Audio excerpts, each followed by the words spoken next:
My man in, fill in the geographical region, right? That's how God thinks of me. Sometimes I am out and about and I see people and they've just left a shop, store, or they're in a center somewhere, and I park, and because of my communication with people, some give their lives into the kingdom. They give their lives to Jesus Christ. And I always think of God thinking of me as his agent on the ground in that territory, in that place.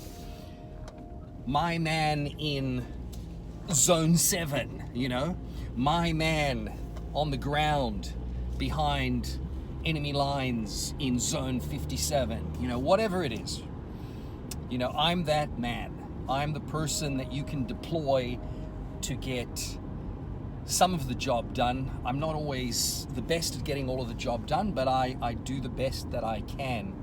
I try to proclaim the name of Jesus Christ wherever I go. I use various methods to get the word out. For the most part, I speak to everybody. As much as I can, speak to everyone. Say hello. Say thank you. Say whatever it is, anything to stimulate and start up a conversation. Because that conversation can lead to a soul coming into the kingdom, getting to know Jesus Christ. And that is what the harvest is all about. And if you are good with small, God places you in charge of much. So it's very important to be doing what's got to be done, right, in this period of time, these end times. I want to talk to you about three things. One is derelict men and women. Today, at a shopping center that I was at, I saw this gentleman who was obviously from India somewhere. He might have been Hindu. He wasn't in traditional wear, but I could see that he had some kind of clothing on that immediately made me think that he was a Hindu, right? And as I went past, I was on my mobile phone, put it on mute, and went straight into a little bit of evangelism. I just went, and God is Jesus, Jesus is God.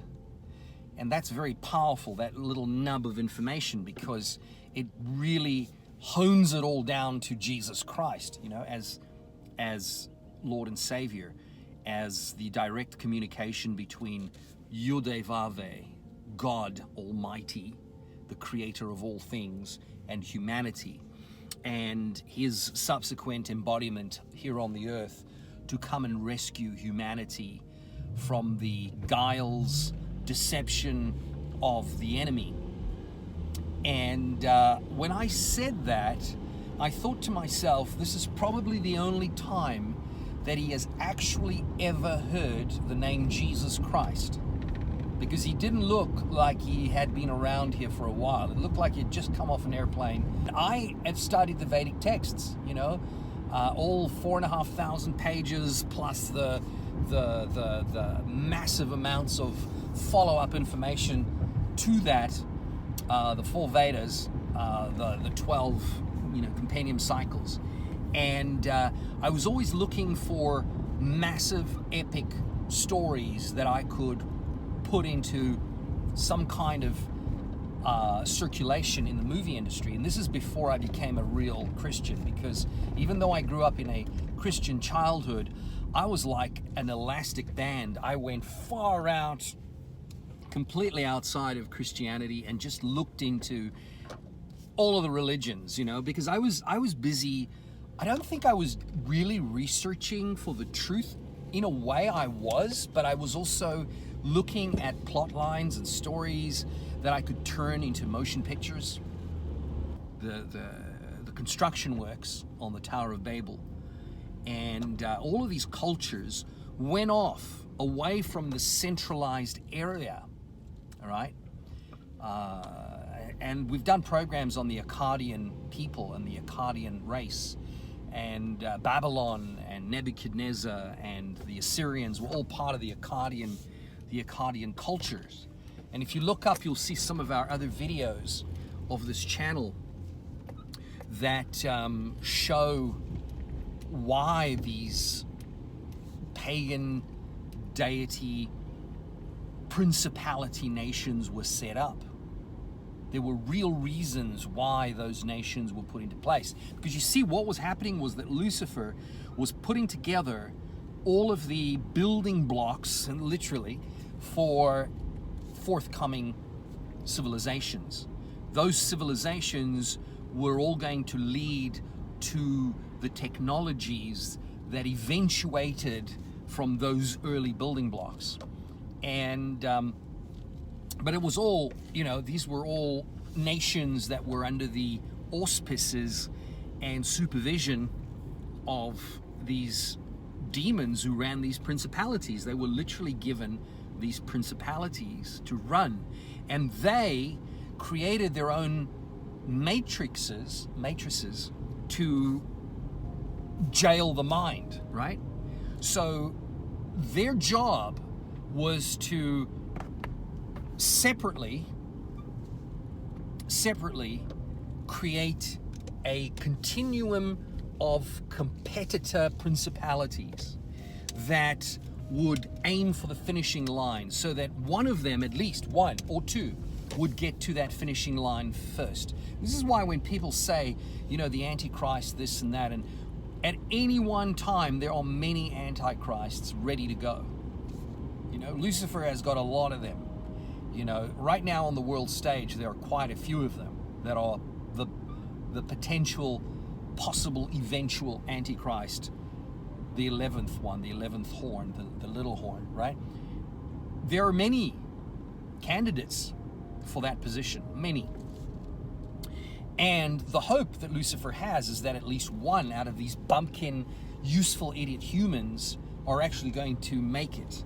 Because he knows so many times that humans are just bungling their way through to the finishing line. And this is what he was doing with all of these civilizations that had stemmed away from the Tower of Babel, set up their own principalities by these localized demons that now lived inside Moloch or Baal, Baphomet, Beelzebub, Chemosh, They each and every one of them was competing for that finishing line, and they had certain objectives in that civilization, that period of civilization. The building blocks in this case were the actual construction elements for building civilizations, for attracting wealth.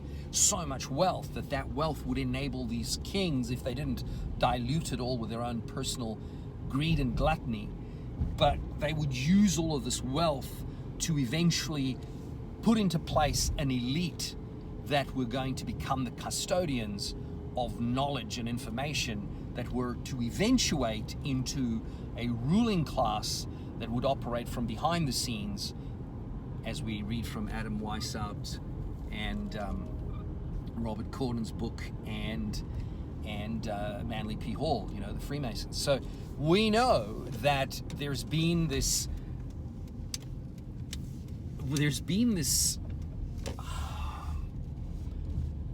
dearth of knowledge about God, the true God, Yudhe Vave, throughout all of these other nations that are pagan nations. They are still worshiping Baal. They're still worshiping Chemosh. They're still worshiping all of these ancient deities that were all demons, as Solomon outlined. So we know that the world needs to know about Jesus Christ. And it's a race to the end, and the enemy is hoping that no one is going to be telling these people about Jesus Christ anytime soon.